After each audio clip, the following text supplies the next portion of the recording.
Hello everyone, welcome back to our channel English Madhyam. English Madhyam के platform पे हम editorial based practice exercises solve कर रहे हैं। तो स्टार्ट करते हैं आज का session with thought of the day, that is the harder you work the better you get. यानी कि जितना आप कठिन परिश्रम करते जाएंगे उतना ही आप किसी चीज़ में सफलता हासिल करते जाएंगे और बेहतर होते जाएंगे, जो कि ऑब्वियस सी बात है। स्टार्टिंग में जब हमने ट्रिग्नोमेट्री स्टार्ट किया था तब हम लोगों को कितना डिफ़िकल्ट लग रहा था वो चीज़, लेकिन जैसे जैसे हम ट्रिग्नोमेट्री को प्रैक्टिस करते गए, उसके फॉर्मूलेज याद कर लिए, उनको बार बार रिपीट में उन क्वेश्चंस को प्रैक्टिस करते रहे, तो वो हमारे लिए एक बेसिक सी चीज़ हो गई जो हमने मतलब हर चीज़ में अप्लाई करना ईजी हो गया। Same goes with Pythagoras theorem, Ohm's law, है ना। बहुत सारी चीज़ें हैं जो हमने अपने स्कूल लाइफ में ऐसी पढ़ी हैं, जो जब वो इंट्रोड्यूस की गई थी तब हमें बड़ा डिफ़िकल्ट लगता था। कई बच्चों को हिस्ट्री के जो बाबर, अकबर, हुमायूं, ये जो उनके फोर फादर्स जनरेशन यहाँ पे आके सेटल हुई थी, आक्रमण किया था जिन्होंने हमारे ऊपर, ठीक है, वो हमें याद नहीं रहता था कि फर्स्ट कौन आया था, अकबर आया था कि बाबर आया था कि हुमायूं आया था, कौन आया था, राइट। बट जब हमने उसको बाद में एक फ्लो चार्ट बनाया कि कौन आया था, first second third flow chart बनाया, उसको बार बार रिपीट में प्रैक्टिस करा, तो वो अब चीज़ हमें याद हो गई, राइट। तो आप जितना ज़्यादा मेहनत करेंगे आप उसमें उतना ज़्यादा बेहतर होते जाएंगे। ओके, तो स्टार्ट करते हैं आज का session. 4 years ago,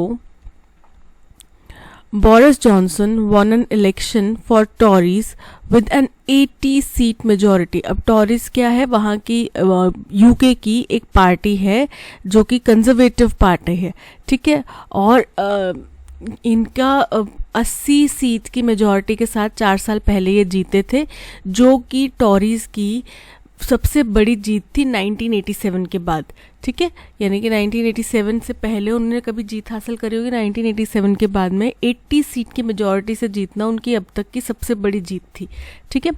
but his fell from grace has been so steep that he is not even an MP today। लेकिन फेल फ्रॉम ग्रेस मतलब कि अपने पद से, अपने मान सम्मान से, प्रतिष्ठा से उनका इतना गिराव, पतन हो गया, इस तरीके से बोलते हैं ना, अर्श से फर्श पे चले गए वो एकदम, ठीक है।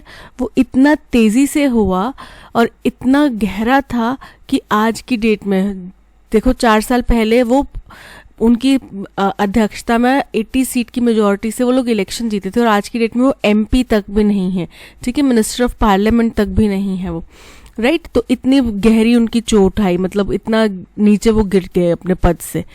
The conservative leader who quit as British prime minister in July, यानी कि ये कंजर्वेटिव पार्टी के लीडर थे जिन्होंने अपने ब्रिटिश प्राइम मिनिस्टर के पद से जुलाई में इस्तीफा दिया पिछले साल, last year, एमिड an inner party revolt. और क्यों दिया उन्होंने? क्योंकि उनकी पार्टी में अंदरूनी रिवोल्ट चालू हो गया था, विद्रोह चालू हो गया था। Announced his resignation as a law maker last week after a house committee probing the partygate scandal found that he had misled the parliament, बोल रहे हैं। और अब पिछले साल जुलाई में वो प्राइम मिनिस्टर के पद से इस्तीफा दे चुके थे, इस साल वो मेंबर ऑफ पार्लियामेंट के पद से भी इस्तीफा दे दिया उन्होंने, ठीक है, पिछले हफ्ते। क्यों? क्योंकि और कहाँ से दिया? क्योंकि उनको एक हाउस ऑफ कमेटी बनाई गई थी, हाउस कमेटी बनाई गई थी, यानी कि जैसे हमारे यहाँ पे होता है ना, एसआईटी का गठन कर दो, पार्लियामेंट्री मेंबर्स की एक टीम का गठन कर दो, वैसे ही वहाँ पे जो मिनिस्टर्स हैं उनकी एक कमेटी बनाई गई थी। किस लिए? क्योंकि कोरोना वायरस के दौरान में इंग्लैंड में बहुत सारी पार्टीज़ हुई, उनमें से 18 ऐसी पार्टीज़ थीं, पार्टीज़ मतलब इलेक्शन वाली पार्टीज़ नहीं, मौज मस्ती वाली पार्टीज़, ठीक है। 18 ऐसी पार्टीज़ थीं जिनमें जो ये ब्रिटिश प्राइम मिनिस्टर उस टाइम के थे, बोरिस जॉनसन, ये शामिल थे, ठीक है। और कई पार्टीज़ ऐसी थी जिनमें ये होस्ट भी थे उन पार्टीज़ के। तो इनके ऊपर इल्ज़ाम लगाए कि कोरोना वायरस चल रहा है तो आपको अधिकार नहीं है आप इस तरीके की पार्टीज करें। इंडिया में आपने देखा होगा कि हमारे सीएम्स की, पीएम के साथ में मीटिंग्स होती थी, तो वो कॉन्फ्रेंस मीटिंग्स होती थी, राइट। कोई भी ऐसे पार्टी स्टाइल में, मतलब पार्टी के तौर पे या personal face to face meetings नहीं होती थी। तो इस चीज़ का इनके ऊपर बहुत ज़्यादा दबाव पड़ा और इनके ऊपर बहुत एक्शन मतलब लेने की डिमांड की। ये लोगों ने इनके ऊपर आक्रोश जताया कि जब जनता पैसे खाने पीने की चीज़ों के लिए मोहताज हो रही है, आप पार्टीज कर रहे हैं, ठीक है, जो कि एक बहुत गलत मैसेज जाता है, right.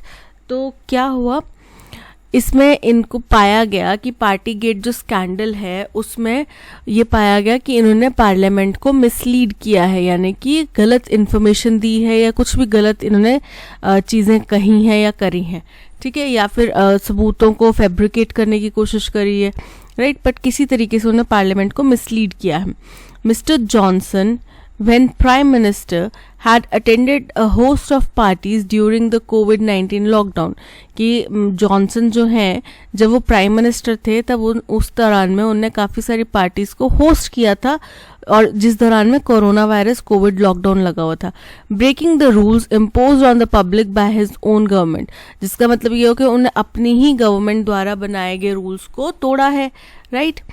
He then told the House of Commons that all guidance was followed completely in number 10 Downing Street.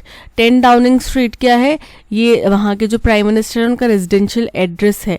जैसे कि हमारे यहाँ पे 10 जनपद है या फिर जो राष्ट्र मार्ग है, राइट, ये कुछ आइडेंटिफाइड लोकेशंस हैं कि यहाँ पे स्पेसिफिकली यही पर्सन रहते हैं, यही लोग रहेंगे, राइट। वैसे ही वहाँ पे जो उनके प्राइम मिनिस्टर हैं उनका रहने का जगह है 10 डाउनिंग स्ट्रीट, ठीक है। तो उनने बोला कि जो भी वहाँ पे पार्टीज हुई उनमें सारे कोविड गाइडलाइंस का पालन किया गया था, ऐसा उनका कहना है। Last year a report by Sue Gray, a senior civil servant, had offered details of the social events he had attended during the lockdown. बोल रहे पिछले साल एक रिपोर्ट जारी की गई सू ग्रे एक सीनियर सिविल सर्वेंट है जिनको ये अधिकार दिया गया था, जिनको ये जिम्मेदारी दी गई थी कि इस केस की छानबीन की जाए, ठीक है। तो उन्होंने अपनी पूरी की पूरी डिटेल्स जो है वो ऑफर कर दी, ठीक है, ऑफ द सोशल इवेंट्स, जो भी सोशल इवेंट्स हुए जिनमें इन्होंने पार्टिसिपेट किया, इन्होंने भागीदारी ली या अटेंड किया, किसने, बोरिस जॉनसन ने, लॉकडाउन के दौरान में उन सभी की उन्होंने जांच करी। The MP's panel apparently recommended his lengthy suspension from the House. तो जो मिनिस्टर ऑफ पार्लियामेंट्स हैं उनके एक पैनल ने कहा कि भाई हम ये रेकमेंड करते हैं कि इनको लंबे समय के लिए बर्खास्त कर दिया जाए, यानी कि अनिश्चित काल के लिए बर्खास्त कर दिया जाए। इन फ्यूचर अगर हमें लगा कि कुछ ज़रूरत पड़ी है या फिर अगर हमें लगा कि इनके ऊपर जो आरोप लगे हैं वो गलत हैं, तब हम इनको वापस ले लेंगे, अदरवाइज तब तक के लिए इनको सस्पेंड किया जा रहा है, right. And he announced his resignation before the report was made public. और क्या हुआ कि इन्होंने उससे पहले ही, जब ये सू ग्रे की रिपोर्ट पब्लिक होने से पहले ही इन्होंने अपना रेजिग्नेशन दे दिया। Mister Johnson, a former journalist turned politician whose hyperbole conservatism and hardline nationalism, बोल रहे हैं ये जो बोरिस जॉनसन हैं ये पहले जर्नलिस्ट थे और उसके बाद ये पॉलिटिशियन बने। तो इनका जो हाइपरबोल कंजर्वेटिज्म है, हाइपरबोल मतलब होता है बहुत ही कट्टर जो कंजर्वेटिज्म है, कंजर्वेटिज्म यानी कि जो रूढ़िवादी मानसिकता या पुराने जो भी तौर तरीके हैं उनको फॉलो करते हैं या उनको आगे ही प्रसारित करना चाहते हैं लोग, है ना, कि संरक्षणवाद जिसको कहा जाता है, ठीक है। तो इनका जो एग्जैजरेटेड कंजर्वेटिज्म है या फिर hard line nationalism, hard line यानी कि एकदम कट्टर नेशनलिज्म है, देशभक्ति है, ठीक है, helped him rise to the top of conservative party during the chaotic Brexit years. तो जब ब्रेक्जिट हुआ उस दौरान में ये कंजर्वेटिव पार्टी में एकदम उच्च स्तर पर, टॉप पर पहुंच गए, डिड नॉट गो क्वाइटली, और ये बहुत अच्छे से नहीं गया। ही एक्यूज द कमिटी, तो इन्होंने क्या किया बदले में, कमिटी ने तो इनको बर्खास्त कर दिया, इन्होंने कमिटी के ऊपर which has labour, liberal and conservative MPs, जो कमिटी के अंदर लेबर पार्टी के भी लोग हैं, लिबरल पार्टी के भी लोग हैं और कंजर्वेटिव पार्टी के भी लोग हैं, ठीक है, एमपीज हैं। तो it's members of a witch hunt and slammed the report as revenge for Brexit. तो इन्होंने क्या किया, इन्होंने बदले में उल्टे इसी कमेटी के ऊपर जिसमें लेबर पार्टी के, लिबरल पार्टी के और कंजर्वेटिव पार्टी सभी के एमएलए एमपीज हैं, तो इन्होंने क्या किया, उनके ऊपर इल्ज़ाम लगा दिया विच हंट का। विच हंट का मतलब जानबूझ के इल्ज़ाम लगाने का, जानबूझ के मुझे टारगेट किया जा रहा है, ठीक है, इस चीज़ का उन्होंने इल्ज़ाम लगा दिया और सभी रिपोर्ट्स को इन्होंने खारिज कर दिया और ये कहा कि ये सारी की सारी क्योंकि मैंने ब्रेग्जिट के दौर में पदभार संभाला था और ब्रेग्जिट के लिए ये मुझसे रिवेंज ले रहे हैं, ठीक है, ऐसा उन्होंने कहा। One of the biggest highlights of mister Johnson's political career, बोल रहे हैं जो उनके पॉलिटिकल करियर की अब तक की सबसे बड़ी हाईलाइट है एज प्राइम मिनिस्टर और a back bencher was his abject disregard for accountability, ठीक है, कि वो कभी भी अकाउंटेबिलिटी को सही नहीं मानते थे या फिर उसकी तरफ उनका ज़्यादा ध्यान आकर्षित नहीं था, ठीक है, वो उसकी उपेक्षा करते थे हमेशा, राइट। तो ये उनके करियर का सबसे बड़ी हाईलाइट रही। He neither took responsibility for violating lockdown rules nor repented lying to parliament, ना तो उन्होंने जिम्मेदारी ली कि भाई हाँ जी मुझसे गलती हुई और मैंने उस दौरान पे लॉकडाउन नियमों का पालन नहीं किया, ना तो इन्होंने इस चीज़ की रिस्पॉन्सिबिलिटी ली और ना ही इसको एक्सेप्ट करा। और दूसरा, कभी भी उनने पार्लियामेंट को, मतलब पार्लियामेंट से झूठ बोलने से भी वो पीछे नहीं हटे और ना उसके बारे में वो कभी शर्मिंदा हुए या फिर झिझके या फिर पछतावा हुआ उस चीज़ का उनको। Even when exiting the house, Mr. Johnson attacked an imagined racket of Remainers rather than coming to terms with the mess. तो बोल रहे हैं कि जब उन्होंने छोड़ा भी इसको, जब ये अपना पद जो है एमपी का वहाँ से छोड़ा, त्यागा भी हाउस से, तो भी उन्होंने क्या किया, उन्होंने टारगेट करा एक इमेजिन्ड रैकेट को, ठीक है, कि उन्होंने कहा कि भाई जो व्यक्ति यूके को यूरोपियन यूनियन का पार्ट रहने देना चाहते थे वो लोग उनको टारगेट कर रहे हैं। उन्होंने ये जानबूझ के प्लानिंग करके उनको यहाँ से हटाने की कोशिश करी है, ठीक है, प्लॉट किया उनको। तो इन्होंने सारा का सारा इल्ज़ाम उनके ऊपर लगा दिया जो कि एक इमेजिन्ड रैकेट है, मतलब ऐसे में असल में ऐसे लोग हैं नहीं जिन्होंने उनको टारगेट किया हो, पर उनकी नज़र में है कि उन्होंने कहा कि हाँ ऐसे कुछ लोग हैं जो मेरे को टारगेट कर रहे हैं और उनकी वजह से मेरे ऊपर ये इल्ज़ाम लग रहे हैं, बजाय कि इसके कि वो कंजर्वेटिव पार्टी के लोगों के साथ में टर्म्स में आ जाते, बातचीत करके और हल निकालते जो भी मेस हुआ है उसके बारे में। His continued attack on prime minister Rishi Sunak, तो इनके जो अटैक्स हैं प्राइम मिनिस्टर, अभी के जो प्राइम मिनिस्टर हैं ऋषि सुनक, उनके ऊपर, जो कि एक रिबेलियन थे मिस्टर जॉनसन के अगेंस्ट में, यानी कि मिस्टर जॉनसन के अगेंस्ट में ऋषि सुनक जो है हमेशा उनके अगेंस्ट में खड़े रहे as the member of his cabinet, और ये उन्हीं के कैबिनेट के मेंबर थे जिसकी वजह से ये जो है टॉरीज लीडरशिप में जल्दी बढ़े और प्राइम मिनिस्टर जो हैं उस टाइम के बोरिस जॉनसन, उनका जो रिकॉर्ड है वो नीचे ड्रॉप हुआ, यानी कि उनकी जो पहुंच है, पकड़ है पार्टी के अंदर वो कम होती गई। साउंड्स मोर पॉलिटिकल, तो ये जब ऋषि सुनक का विरोध करते हैं तो ये क्या होता है, ये ज़्यादा हमें पॉलिटिकल सुनाई देता है, यानी कि हमें ये लगता है कि ये जो ऋषि सुनक का विरोध कर रहे हैं ये बहुत ही पॉलिटिकल मंशा की वजह से किया जा रहा है, इसमें असल में असलियत से कोई ताल्लुक नहीं है, ना ही कोई कंस्ट्रक्टिव असेसमेंट है उनके कार्य की ऑफ द गवर्नमेंट्स परफॉर्मेंस, यानी कि जो अभी तक की कार्यभार ऋषि सुनक ने संभाला है और जो उनकी गवर्नमेंट ने अभी तक काम किया है उसके ऊपर कोई भी कंस्ट्रक्टिव असेसमेंट नहीं है, यानी कि बिना भेदभाव का असेसमेंट नहीं किया जा रहा है, कार्य को जांचा नहीं जा रहा है बिना भेदभाव के, केवल एक पॉलिटिकल रंजिश निकालने के लिए उनको टारगेट किया जा रहा है। Mr. Johnson's resignation leaves Mr. Sunak facing a tougher situation. और अब अगर मिस्टर जॉनसन ने रिज़ाइन कर दिया है तो इससे क्या हुआ, मिस्टर सुनक की जो परिस्थिति है वो और ज़्यादा ख़राब हो जाती है। कैसे? 3 Tory MPs including Mr. Johnson have quit recently. अब हमें पता है कि 80 सीट्स हैं उनके पास, तो जैसे होता है ना कि बहुतायत या बहुमत बनाए रखने के लिए या अपनी सरकार बचाने के लिए उनको एक फिक्स्ड नंबर ऑफ MPs या MLAs चाहिए होते हैं, वैसे ही यहाँ पे स्थिति बन चुकी है कि अब उनके 3 MPs जो है रिज़ाइन कर चुके हैं जिसमें मिस्टर जॉनसन भी शामिल हैं। And labour expects to win all 3 seats in by elections. और अब जो इनके ऑपोजिशन पार्टी है, जैसे अब बीजेपी के ऑपोजिशन कांग्रेस है, तो अब 3 MPs रिजाइन कर चुके हैं, तो अब वहाँ पे फिर से दोबारा इलेक्शंस होंगे जिनको बोला जाता है बाय इलेक्शंस, ठीक है। और इसमें लेबर पार्टी को उम्मीद है कि वो तीनों की तीनों सीटें जीत जाएंगी। Faced with back-to-back setbacks in by-elections and local votes, अब क्योंकि इनको एक के बाद एक सेटबैक मिला है, मतलब हार का सामना करना पड़ा है बाय इलेक्शंस में और लोकल वोट्स में, the टॉरीज whose public support is around 30% against the Labour's 40% in opinion polls. अब opinion polls होते हैं, न्यूज़ चैनल्स करवाते हैं अपने अपने opinion polls, फिर उसके ऊपर वो बहुत पूरा दिन 2 दिन 3 दिन चर्चा करते रहते हैं।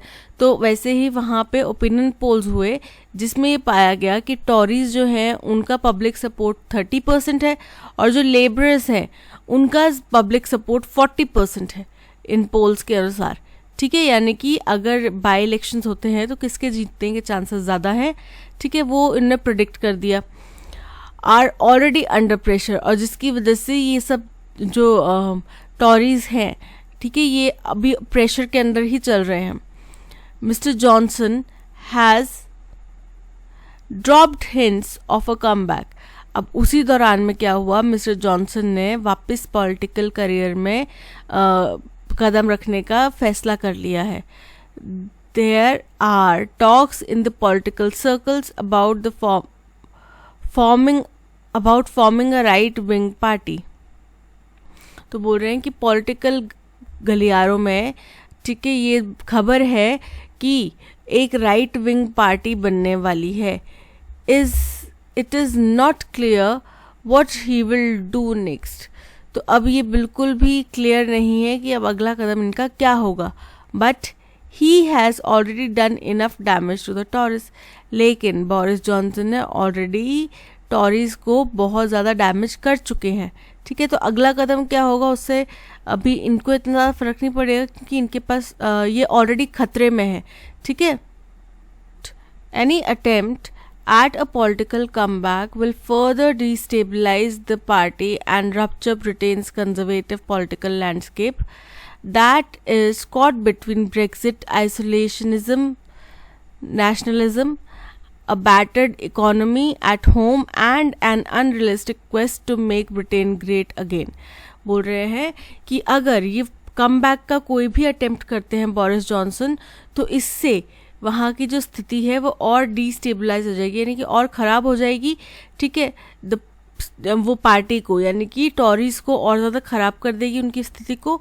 And rupture Britain's conservative political landscape, और ब्रिटेन का जो कंजर्वेटिव यानी कि संरक्षणवाद वाली पॉलिटिकल लैंडस्केप है उसको भी ये क्षति पहुँचा देगा।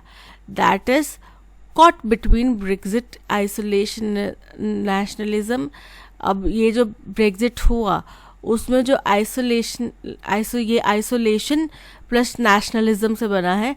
सो आइसोलेशन मतलब अलग होना, ब्रेक्जिट से जो हम अलग होके रह रहे हैं, और अ बैटर्ड इकोनॉमी, हमारी ख़राब इकोनॉमी जो है उसके ऊपर, और अनरियलिस्टिक जो एक बिल्कुल ही ना सच होने वाला जो हमारा एक लालच है या थर्स्ट है कि ब्रिटेन को हम ग्रेट ब्रिटेन बना दें दोबारा से। So question number 1, what led to Boris Johnson's resignation as a law maker. क्यों उन्होंने रिज़ाइन करा अपने पद से, पहले प्राइम मिनिस्टर की पोस्ट से रिज़ाइन करा और अभी हाल फिलहाल लास्ट वीक उन्होंने एमपी की पद से अपने रिज़ाइन करा, क्योंकि उनके अगेंस्ट में पाया गया कि उन्होंने पार्लियामेंट को मिसलीड किया है, ठीक है। क्योंकि ये कहा गया था कि वो पार्टी गेट एक स्कैंडल हुआ था कोरोना टाइम पे, और उस दौरान में उन्होंने पार्लियामेंट को मिसलीड किया था उसके, और उसकी इन्वेस्टिगेशन चल रही थी, राइट। और उसका प्रूफ आ चुका है कि वो उनने सच में मिसलीड किया था और सच में उनके अगेंस्ट में कार्रवाई होनी चाहिए। So option 1, he was not elected as MP in the last election, क्योंकि वो पिछले इलेक्शंस में MP नहीं बने थे, इसलिए उन्होंने पद से रिज़ाइन दे दिया। अगर वो MP नहीं बने थे तो वो पद से रिज़ाइन कैसे देंगे, right. He decided to retire from politics, कि वो पॉलिटिक्स से रिटायर होने का फैसला कर चुके हैं, बट हमने सुना है कि अभी हमने पढ़ा कि वो दोबारा कम बैक करने की कोशिश कर रहे हैं. He was found to have misled parliament over his involvement in the party gate scandal, कि पार्लियामेंट को उनने मिसलीड किया है पार्टी गेट स्कैंडल में अपने इन्वॉल्वमेंट के लिए, जो कि बिल्कुल सही है. He decided to focus on journalism, हमें पता है कि वो जर्नलिस्ट थे पहले, तो अब ये कह रहे हैं कि वो वापस से जर्नलिज्म में फोकस करने के लिए उनने निश्चय किया है, इसलिए वो छोड़ रहे हैं. So option C is correct. Based on the passage, which of the following best represents a critical assessment of Boris Johnson's political trajectory, कि उनका जो पॉलिटिकल ग्राफ है किस तरीके से वो बढ़ रहे हैं उसको किस तरीके से हम एसेस कर सकते हैं. ठीक है, पैसेज के अनुसार. तो पैसेज के अनुसार बोरिस जॉनसन का जो ग्राफ है वो इसलिए भी गिरा है क्योंकि वो अपना जो भी अकाउंटेबिलिटी है उसको एक्सेप्ट नहीं करते. उनका कुछ भी जिस भी चीज़ के लिए उनको अकाउंटेबल ठहराया जाता है वो उसको एक्सेप्ट नहीं करते. और जो वो करंट प्राइम मिनिस्टर हैं ऋषि सुनक, उनके अगेंस्ट में वो बहुत ज़्यादा अगेंस्ट में उनके जा रहे हैं. और वो भी ऐसे नहीं कि उनके कुछ क्रिटिकल आप कंस्ट्रक्टिव क्रिटिसिज्म आप दे रहे हो उनके अगेंस्ट में या कंस्ट्रक्टिव असेसमेंट कर रहे हो, बट आप केवल अपना पॉलिटिकल बायस है और पॉलिटिकल जो हेट्रेड है उसको फुलफिल करने के लिए आप उनके अगेंस्ट में बोल रहे हैं.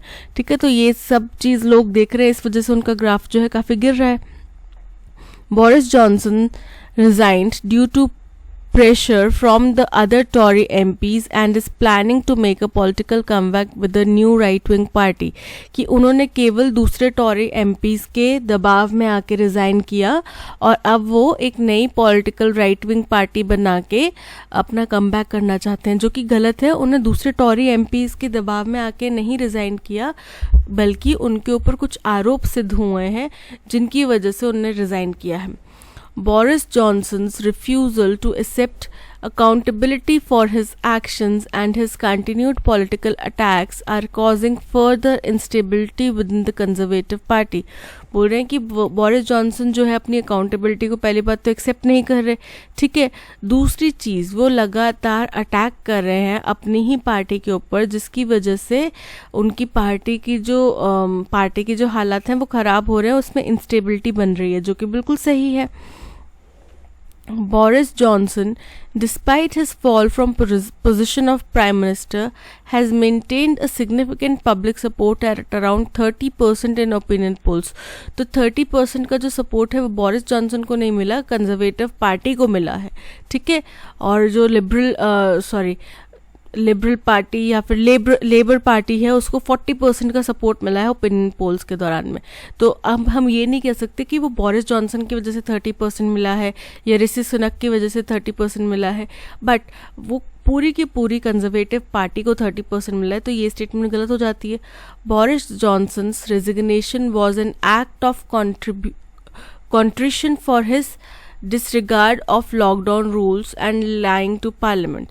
बोल रहे हैं बोरिस जॉनसन ने जो ये रिज़ाइन किया वो इस वजह से किया क्योंकि उन्होंने लॉकडाउन के रूल्स का अनदेखी की थी और पार्लियामेंट को झूठ बोला था, जो कि सही है, उन्होंने ये चीज़ें की थी, बट इससे जो उनकी पार्टी है उसका ग्राफ और उन चीज़ों के ऊपर प्रभाव जो है हम यहाँ पर चर्चा कर रहे हैं वो नहीं आ रहा. ये उनके रेजिग्नेशन की बात आ रही है, बट ओवरऑल उनका ग्राफ जो गिरा है वो बहुत सारी चीज़ों की वजह से गिरा है, जिसमें कि उनकी अकाउंटेबिलिटी को जो एक्सेप्ट नहीं करे वो भी शामिल है और जो अपने को बेंचर्स के ऊपर वो अटैक्स कर रहे हैं वो भी शामिल है.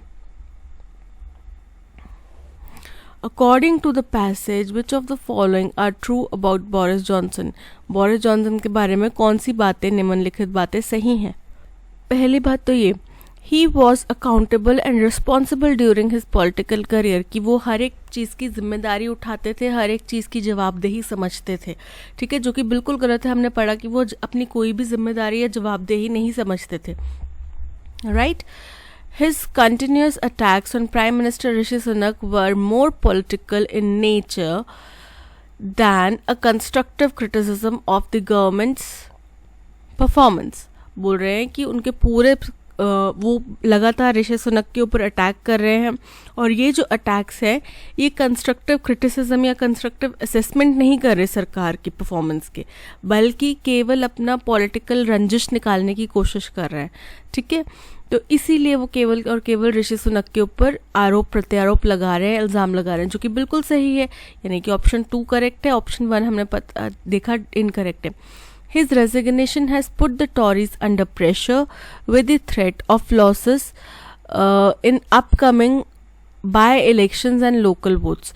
बोल रहे हैं कि उनके रेजिग्नेशन की वजह से अब टॉरिस पार्टी जो है प्रेशर में आ गई है और उनके ऊपर खतरा मंडरा रहा है कि वो बाय इलेक्शंस में हार का सामना कर सकें। जो 3 पद खाली हुए हैं, 3 रेजिग्नेशन हुए हैं एमपीज़ के, उनमें वो हार का सामना कर जाएं और लोकल वोट्स में भी उनकी कमी आए। ठीक है, ये दोनों चीज़ें इफेक्ट कर रही हैं आफ्टर बोरिस जॉनसन्स रेजिग्नेशन, जो कि बिल्कुल सही है। तो यानी कि हमारे 2 और 3 स्टेटमेंट करेक्ट हो रहा है। Only 1, only 2 and 3, option C is correct. अब जो उनके अगेंस्ट में पार्टी गेट स्कैंडल के ऊपर जो कार्यवाही चल रही है, ठीक है, उसके लिए उन्होंने कैसे, बोरिस जॉनसन ने कैसे रिस्पॉन्ड किया? क्या उन्होंने उसका स्वागत किया? क्या उन्होंने अपने हार मानी? क्या उन्होंने अपनी गलती मानी? कैसे उन्होंने रिएक्ट करा? तो हमने देखा कि उन्होंने सारे आरोपों का खंडन किया और उन्होंने कहा कि ये एक विच हंट के तहत मेरे अगेंस्ट साजिश की जा रही है, राइट। और उन्होंने कहा कि जो यूरोपियन यूनियन में इंग्लैंड की भागीदारी चाहते थे लोग, वो उनके अगेंस्ट में एक प्लॉटिंग कर रहे हैं। ठीक है, so he accepted all the acquisitions and apologize. बिल्कुल गलत, उन्होंने तो माफ़ी मांगी ही नहीं। He denied all the acquisitions and declared the investigation as a witch hunt. बोल रहे हैं कि उन्होंने सारे आरोपों से खंडन कर दिया कि ये सारे आरोप झूठे हैं और उन्होंने इस पूरी की पूरी इन्वेस्टिगेशन को एक विच हंट का नाम दिया। विच हंट मतलब गलत तरीके से मेरे को फ्रेम करने की कोशिश की जा रही है। ठीक है, इस चीज़ का नाम दे दिया उन्होंने, जो कि बिल्कुल सही है। He accepted his suspension quietly. उन्होंने चुपचाप अपना सस्पेंशन जो है एक्सेप्ट कर लिया, जो कि बिल्कुल गलत है। ठीक है, उनने आरोप प्रत्यारोप स्टार्ट कर दिए। He took no action and remained silent, कि उनने कोई कार्रवाई नहीं करी और वो चुपचाप रहे इस बात पे, जो कि बिल्कुल गलत है। So option B is correct. What is the tone of the passage? अब देखो, टोन जो है इस पैसेज की वो काफ़ी क्रिटिकल है। जैसे कि इसमें वर्ड्स पे ध्यान दिया गया, एब्जेक्ट डिस्रिगार्ड फॉर अकाउंटेबिलिटी, ठीक है, the mess he left behind, he has already done enough damage to the Tories. ये सारे क्या करते हैं, उनकी जो गलत नीतियां हैं, कुनीतियां हैं, ठीक है, उनके ऊपर ध्यान केंद्रित करते हैं, जो कि option B critical is correct. What is the main theme of the passage? Passage की मेन थीम क्या है कि बोरिस जॉनसन का पतन किस तरीके से हुआ और उसकी वजह से कंजर्वेटिव पार्टी के ऊपर क्या प्रभाव पड़ा। The success of Boris Johnson's political career. तो यहाँ पे हमने उनके पॉलिटिकल करियर की सक्सेस के ऊपर बात नहीं करी, पर गिरावट के ऊपर ज़रूर चर्चा करी, राइट।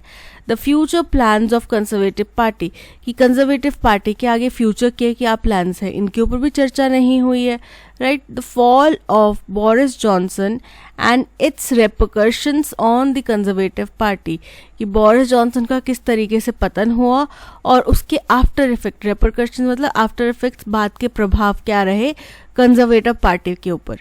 द पॉलिसी, जो कि बिल्कुल सही है, the policies implemented during Boris Johnson's tenure as prime minister, कि जब वो प्राइम मिनिस्टर रहे तो उन्होंने किस तरीके की पॉलिसीज इम्प्लीमेंट करी, उसके ऊपर चर्चा की गई, जो कि बिल्कुल गलत है।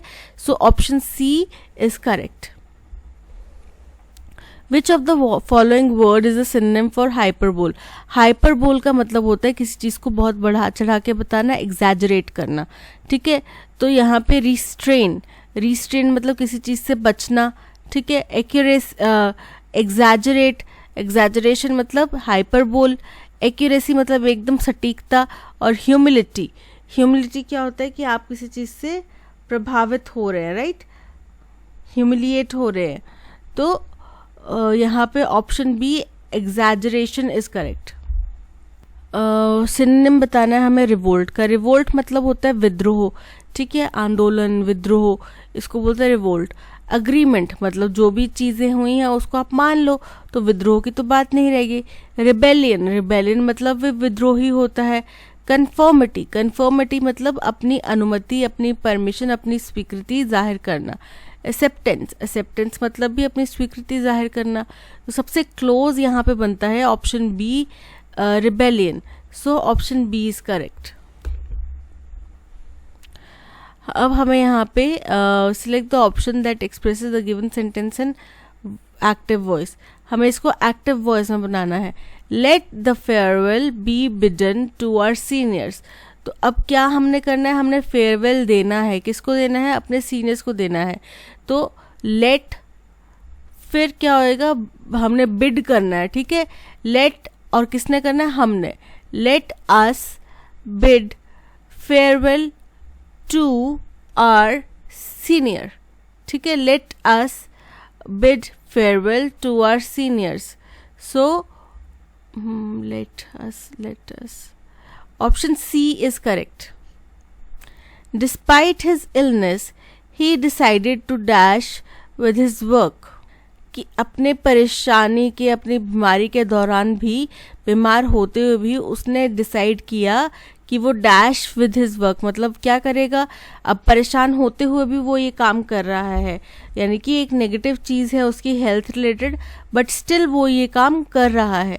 So but he decided to dash with his work, यानी कि परसिवियर, परसिवियर का मतलब होता है लगातार कंटिन्यू करना। पेरिश, परकुलेट या परमिएट। तो यहाँ पे option A persevere is correct. The introduction of 33% reservation for women in Panchayati Raj institutions, it was felt would herald socio-political reforms. यानी कि 33% रिजर्वेशन जो पंचायती राज इंस्टीट्यूशंस में, यानी कि हमारी पंचायतों में और ब्लॉक जो इलेक्शंस होते हैं उनमें, इन सब चीज़ों में जो हमारे 33% रिजर्वेशन दिया गया है महिलाओं को, ये ऐसा माना जा रहा है कि जो सोशियो पॉलिटिकल रिफॉर्म की तरफ ये प्रेरणा है, मतलब एक कदम और आगे है। यानी कि हमारी सोसाइटी और हमारी पॉलिटिकल जो एनवायरनमेंट है उन दोनों का मिले जुला एक समावेश है कि आगे अब रिफॉर्म्स यानी कि चेंजेस होने वाले हैं इसमें। The transformation towards gender equity has been annoyingly slow. एक हम जो अगर बात करें स्त्री और पुरुषों में समानता की अगर हम बात करें तो उसकी तरफ जो हमारा ट्रांसफॉर्मेशन है वो बड़ा ही स्लो रहा है। Patriarchy continues to mark its presence in the proxy attendance. और प्रॉक्सी अटेंडेंस क्या होती है, हमारी क्लास में, अपने क्लास में आपने देखा होगा प्रॉक्सी अटेंडेंस लगाते हैं, यानी कि गलत तरीके से अपने आप को सिद्ध करते हैं कि हाँ जी हम यहाँ पे प्रेजेंट हैं, राइट। तो पेट्रियार्की जो है वो अपना निशान गलत तरीके से पेश करती रहती है, but change has decidedly come.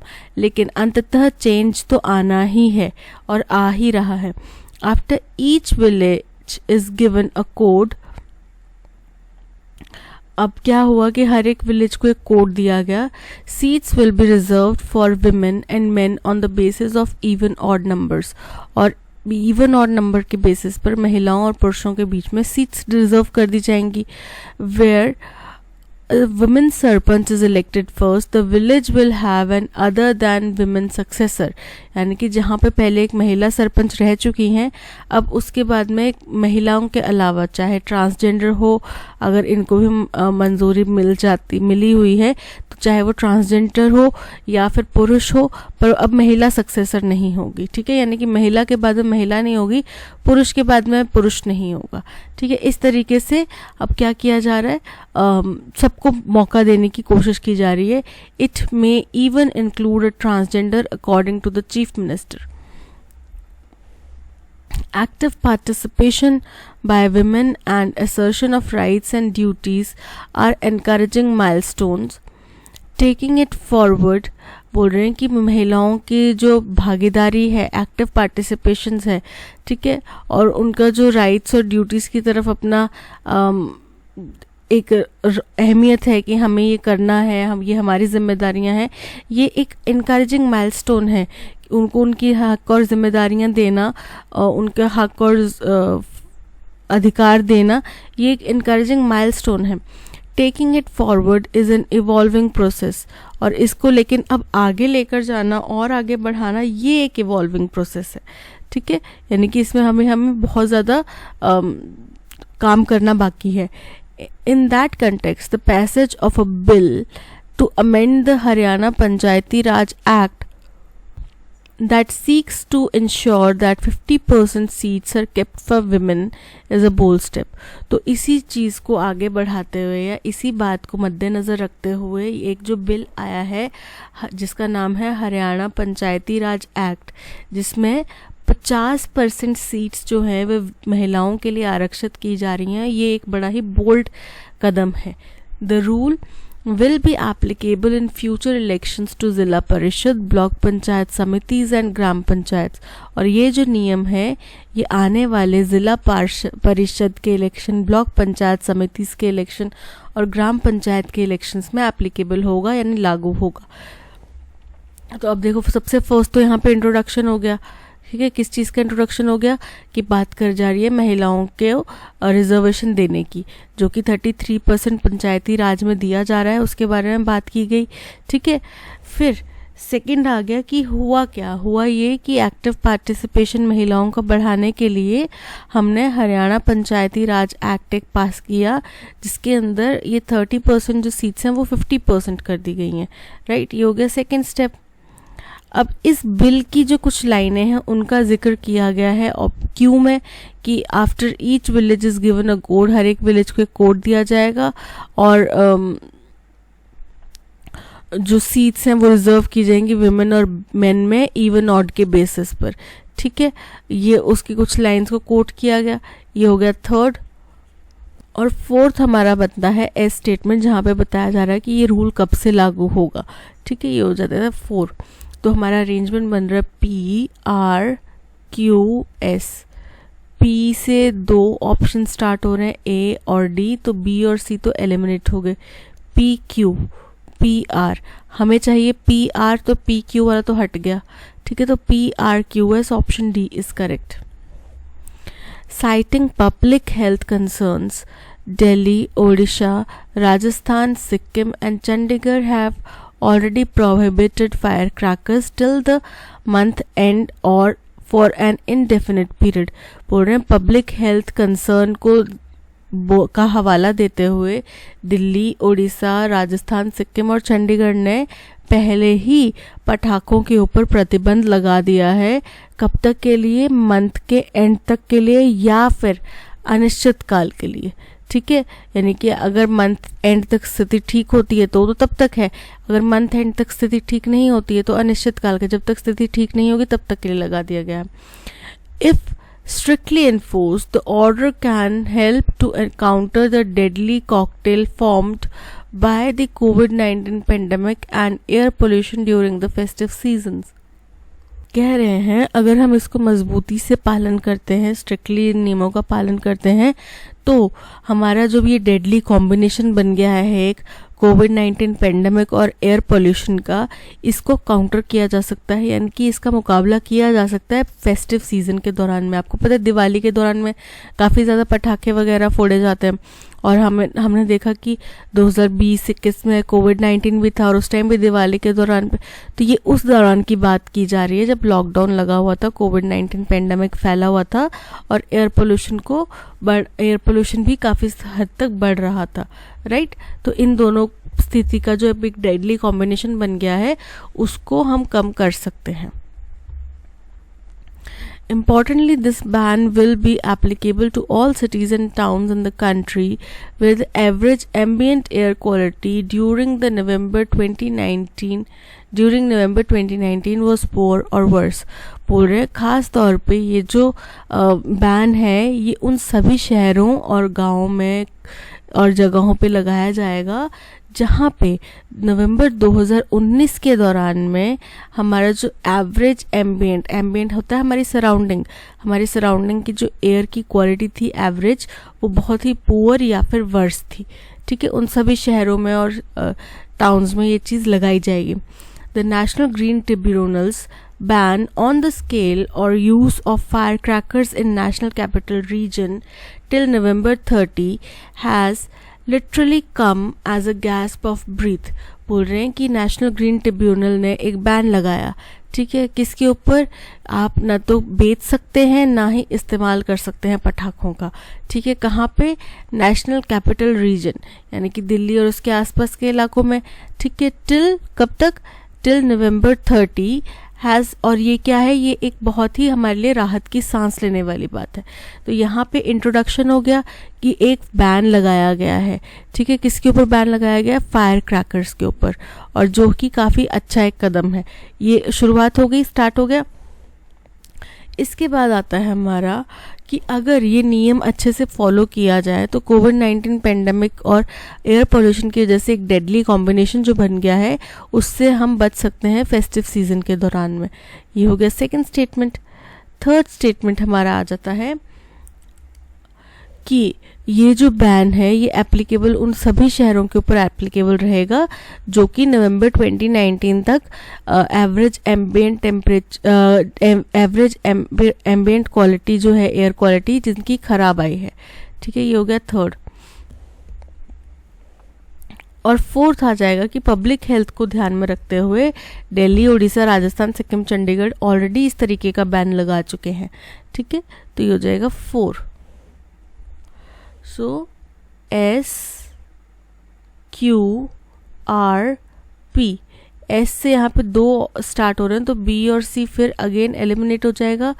S Q, हमें S Q ही चाहिए। S Q R P, option A is correct. The verdict is significant as it departs from an earlier judgment of January this year that struck down some clauses of Punjab Action Plan. बोल रहे हैं कि ये जो सुनवाई है, ये जो फैसला आया है, ये बहुत ही क्रूशल है, बहुत ही इम्पॉर्टेंट है। क्यों इम्पॉर्टेंट है? क्योंकि इसकी वजह से जो एक पिछला जजमेंट था जो कि जनवरी में आया था, इसी साल जनवरी में, उसके कुछ क्लॉजेस को इसमें स्ट्रक डाउन कर दिया गया था, ठीक है। और क्या, किस चीज़ के क्लॉजेस थे? पंजाब एक्शन प्लान 2014 के, जिसमें which lays down the procedure for eviction of a person on orders of a district magistrate from the property of a senior citizen. यानी कि अगर आप किसी सीनियर सिटीजन की प्रॉपर्टी में कब्जा करके रह रहे हैं या वहाँ पे रह रहे हैं तो उनकी प्रॉपर्टी से अगर डिस्ट्रिक्ट मजिस्ट्रेट आपको कहते हैं कि आपको इनकी प्रॉपर्टी खाली करनी होगी तो आपको उसका पूरा जो प्रोसीजर है वो इसमें पंजाब एक्शन प्लान 2014 में बताया गया है, right. The countries heart is in the right place as it goes all out in favor of the senior citizens. बोल रहे हैं कि हमारे देश में इस चीज़ को बड़े ही दिल से देखा जाता है, बड़ा ही द कोर्ट्स हार्ट, यानी कि जो अब ये फैसला आया है कोर्ट के द्वारा, ये बिल्कुल सही दिशा में एक सही फैसला है, क्योंकि ये फैसला सीनियर सिटीजन्स के पक्ष में आया है जो कि डिस्ट्रेस में होते हैं या फिर ये जो झगड़े हैं, घरेलू झगड़े हैं, जिनमें उनकी प्रॉपर्टी के ऊपर कोई कब्जा करना चाहता है या उनसे उनकी प्रॉपर्टी हथियाना चाहता है, इस तरीके के झगड़े से जो परेशानी हो उनको फेस करनी पड़ती है, उस वजह से सीनियर सिटीजन्स काफ़ी डिस्ट्रेस में चले जाते हैं, ठीक है, डिस्टर्ब हो जाते हैं, डिस्टर्ब हो जाते हैं। तो इसको अगर हमने मद्देनज़र रखते हुए ये फैसला दिया है तो इसका मतलब कोर्ट एकदम सही दिशा में कदम कर रहा है, सही दिशा में कदम उठा रहा है। Disputes relating to their rights for protection of life and property against transgression by their children and other close relatives. Transgression मतलब ज़बरदस्ती कब्जा करना। तो अगर उनकी प्रॉपर्टी के ऊपर कोई ज़बरदस्ती कब्जा कर रहा है, चाहे वो उनके बच्चे हैं, चाहे वो उनके क्लोज रिलेटिव्स हैं, तो इसके अगेंस्ट में काफ़ी अच्छा एक कदम है, ठीक है। This is evident from a large number of court verdicts that have supported the elderly in matters of conflict between them and their relatives across the country in the past decade. बोले कि बहुत ही ज़्यादा evident है, बहुत ही ज़्यादा साबित हो जाने वाली बात है कि बहुत बड़ी संख्या जो है इन कोर्ट वर्डिक्ट्स की that have supported the elderly, जिसमें बुजुर्गों को सपोर्ट किया जा रहा है in matters of conflict between them and their relatives across the country in the past. ये बात इस चीज़ से भी साबित हो जाती है कि बहुत बड़ी संख्या में कोर्ट के फैसले जो एल्डरली लोग हैं उनके पक्ष में आए हैं इस तरीके के कन्फ्लिक्ट के मैटर्स में, जहाँ पे उनका कन्फ्लिक्ट उनके ही किसी रिलेटिव से हो या फिर उनकी ही वंशजों से हो, ठीक है, पिछले एक दशक में। Upholding the spirit of this sentiment is the latest ruling of the Punjab Haryana high court, यानी कि इस सेंटिमेंट के स्पिरिट को बरकरार रखने के लिए जो अब latest Punjab Haryana high court का फैसला आया है, restoring the powers of eviction to maintenance tribunals set up under the maintenance and welfare of parents and senior citizens act.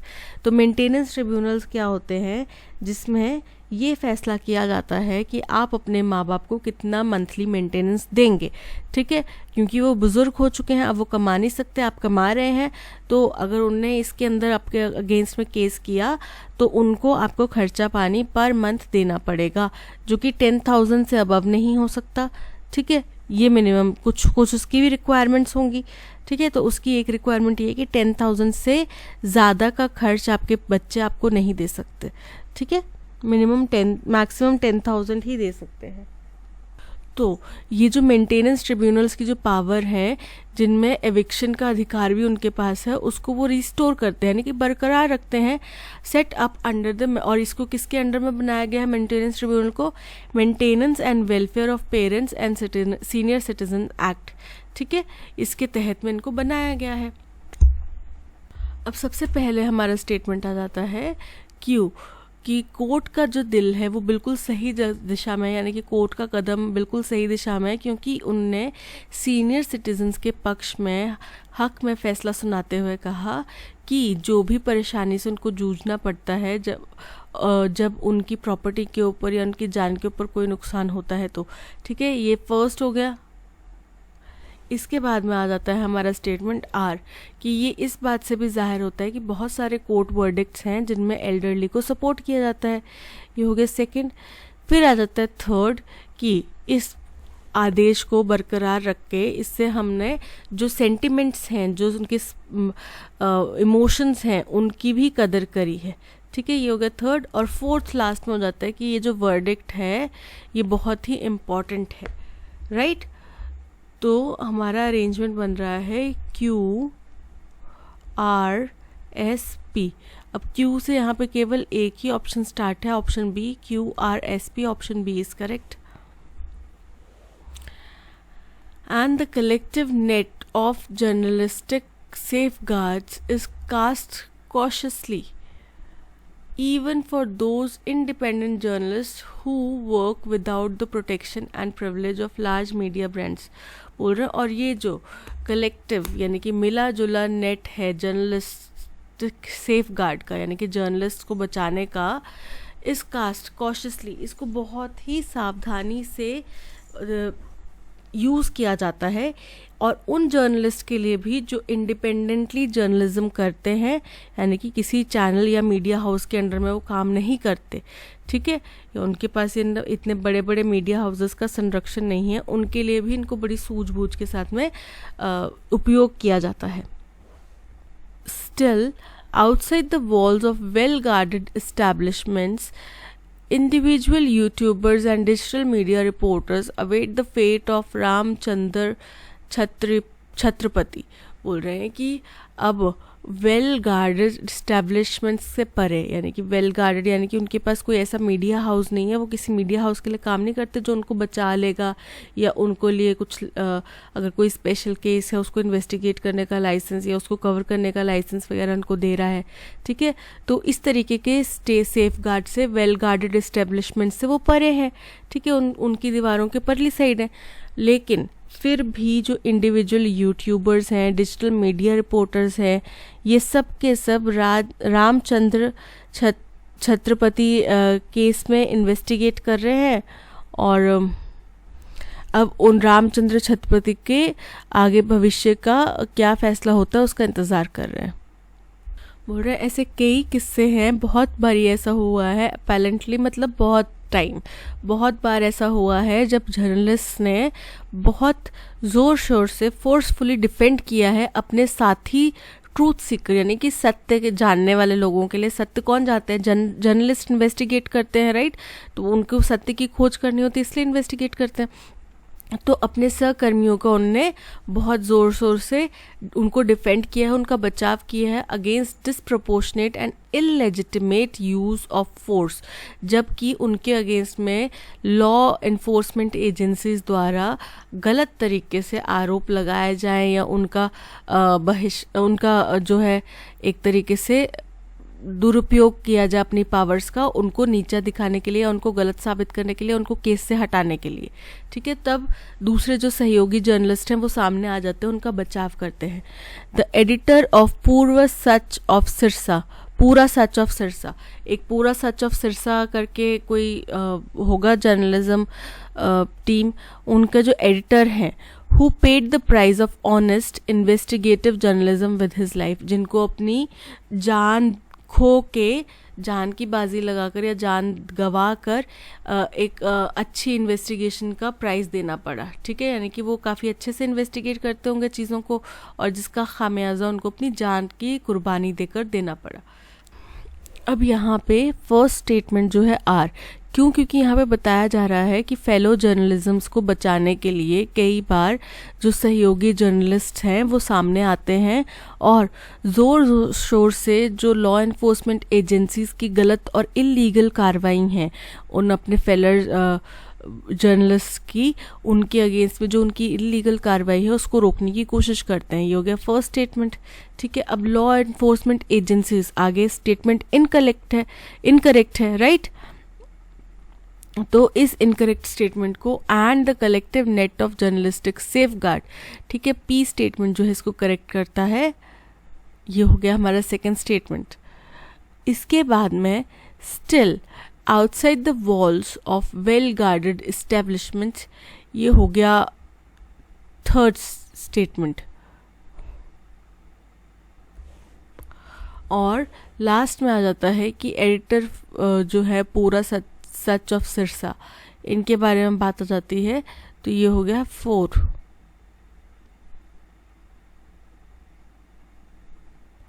ठीक है, तो हमारा अरेंजमेंट बन रहा है R P Q S, R P S Q, P S R Q, R P Q S. Option C is correct. During October-November, farm fires contribute significantly to the poor air quality of the NCR. NCR कौन सा है? दिल्ली, और NCR मतलब दिल्ली और उसके आसपास वाला इलाका। ठीक है, तो उस दौरान पे अक्टूबर नवंबर के दौरान पे यहाँ पे आग लगने की वजह से, जगह जगह पे खेतों में आग लगने की वजह से, या फिर पराली जो बोलते हैं, पराली जलाई जाती है। ठीक है, तो उस वजह से क्या होता है दिल्ली और NCR का जो एयर क्वालिटी इंडेक्स है वो गिर जाता है, ख़राब हो जाता है। Which is among the most polluted areas of the world, जो कि दिल्ली NCR का जो इलाका है वो दुनिया के सबसे पॉल्यूटेड इलाकों में से एक है।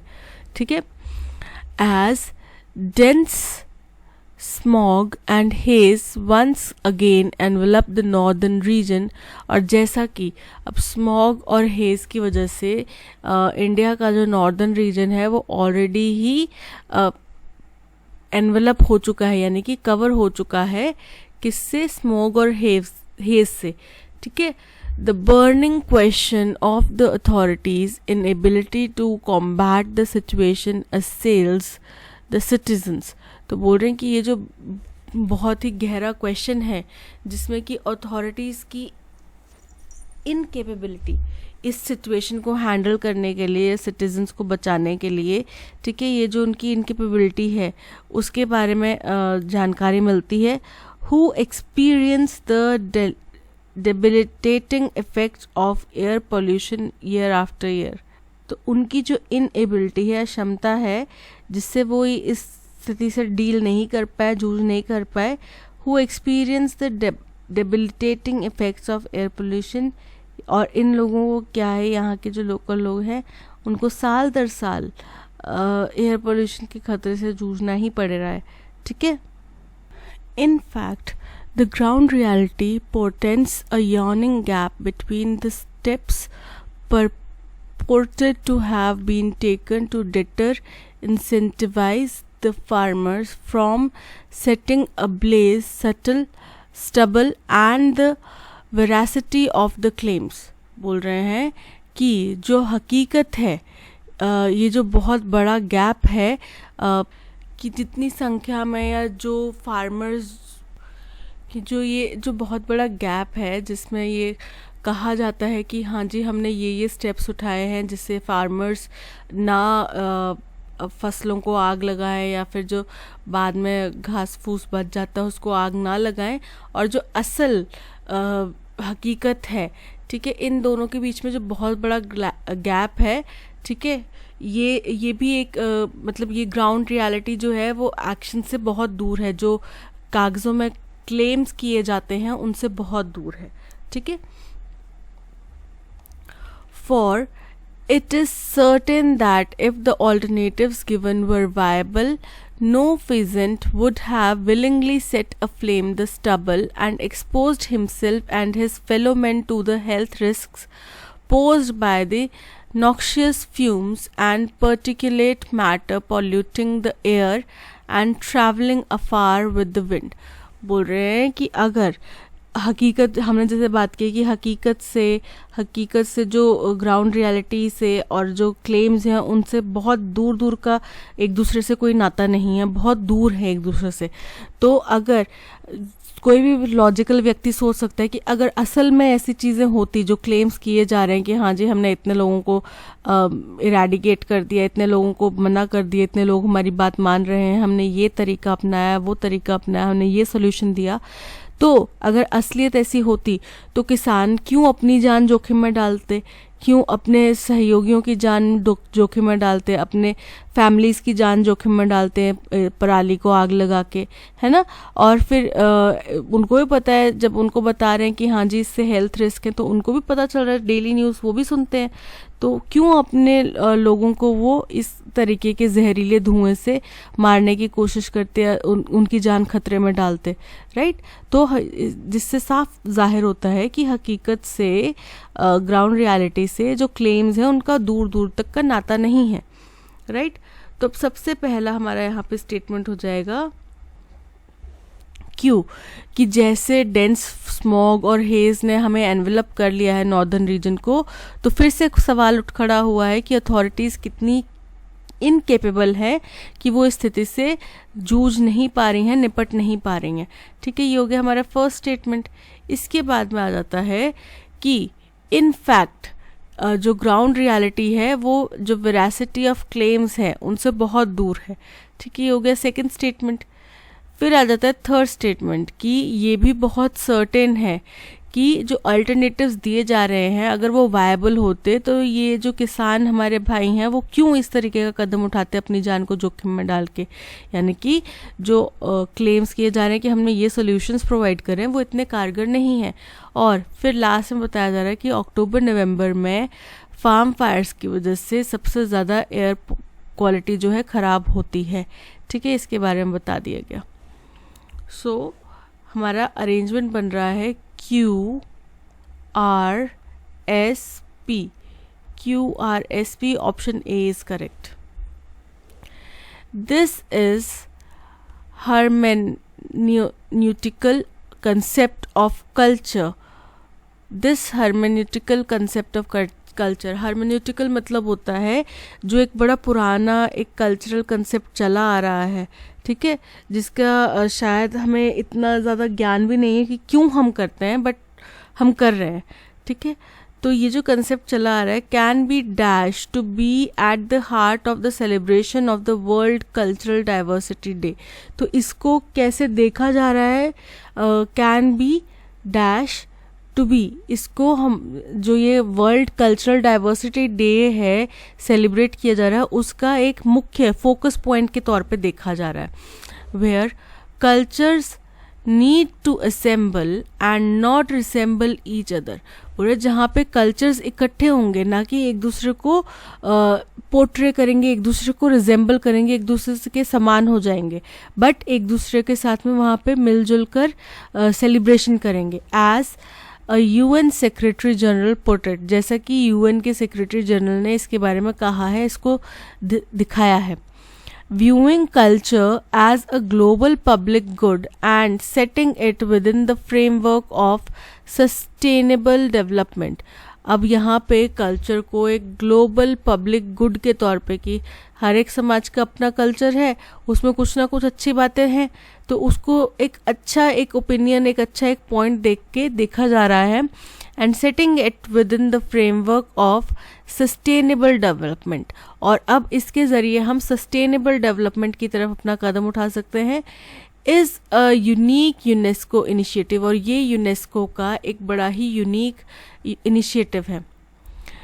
In the realisation that cultures and subcultures may flow into each other in the modern world, कि ये इस बात का एहसास करते हुए, इस बात को सहमति स्वीकृति देते हुए कि कल्चर और सब कल्चर जो है वो आज के इस मॉडर्न वर्ल्ड में एक दूसरे में समावेशित होते जा रहे हैं।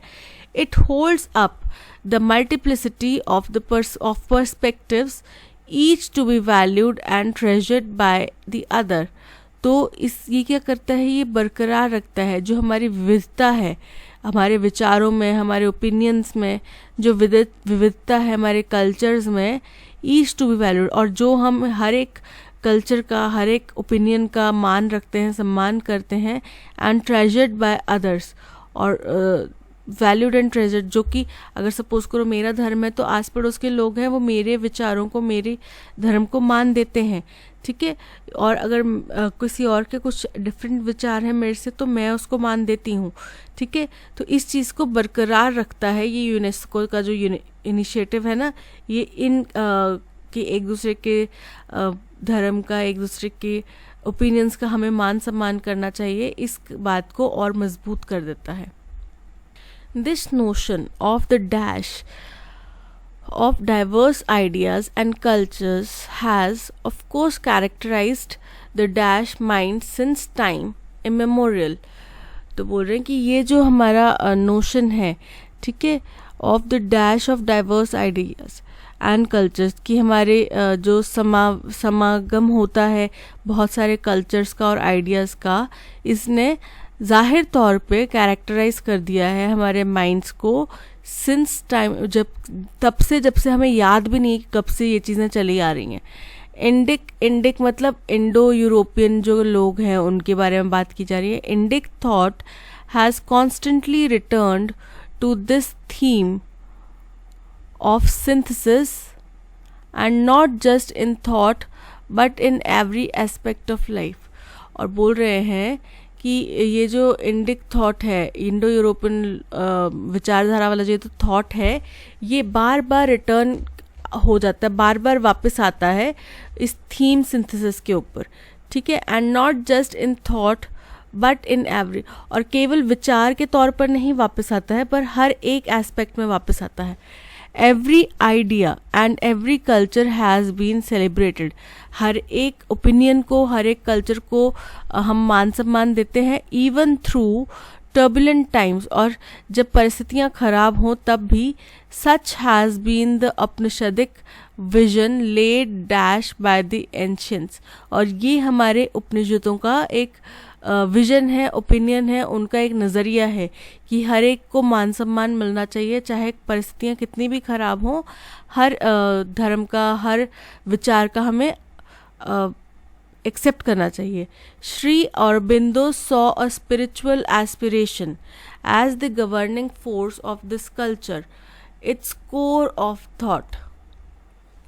बोल रहे हैं जो अरबिंदो, श्री अरबिंदो हैं, उन्होंने इस कल्चर का जो एक मुख्य फोकस पॉइंट जो देखा वो एक स्पिरिचुअल एस्पिरेशन देखा, इट्स कोर ऑफ थॉट, और वही इसकी विचारधारा है, वही इसका प्रमुख विचार है।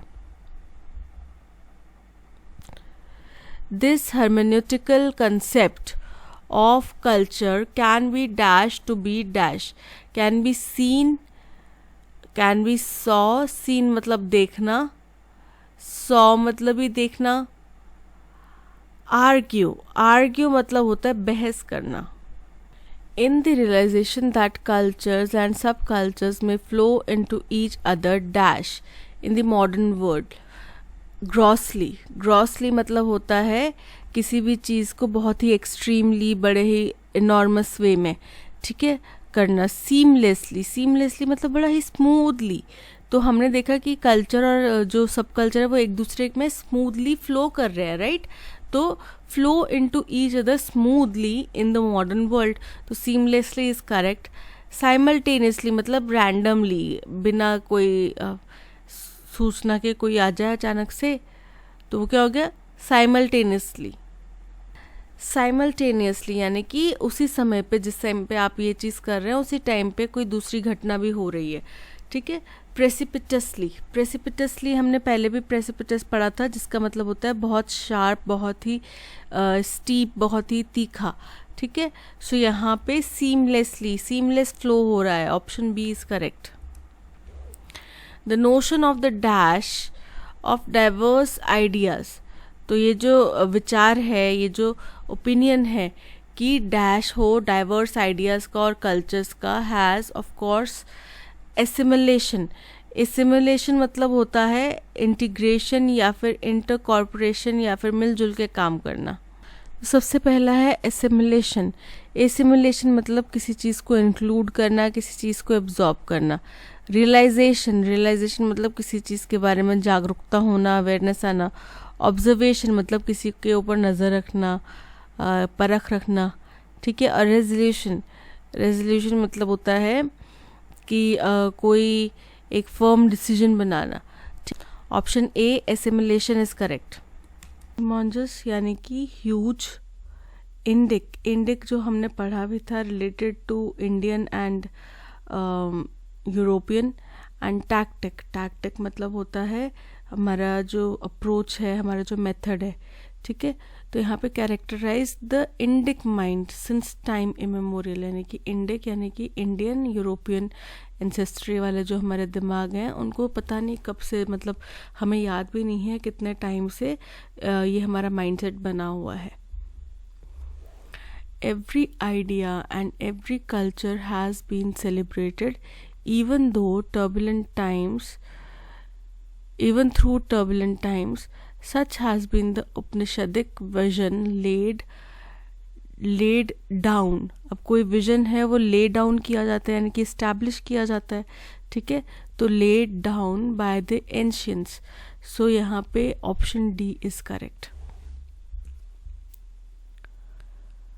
तो आज के सेशन में इतना ही। इस सेशन की PDF और ऑडियो एक्सप्लेनेशन आपको टेलीग्राम चैनल पर मिल जाएगी, जिसका लिंक आपको डिस्क्रिप्शन में दे दिया है। इसके अलावा प्ले स्टोर से आप ऐप भी डाउनलोड कर सकते हैं, इसका लिंक भी आपको डिस्क्रिप्शन में दे दिया है। Thank you so much for watching, और अगर कंटेंट पसंद आया हो तो लाइक, शेयर और सब्सक्राइब ज़रूर कीजिएगा। मिलते हैं नेक्स्ट सेशन में। Till then keep learning, keep practising. Bye bye.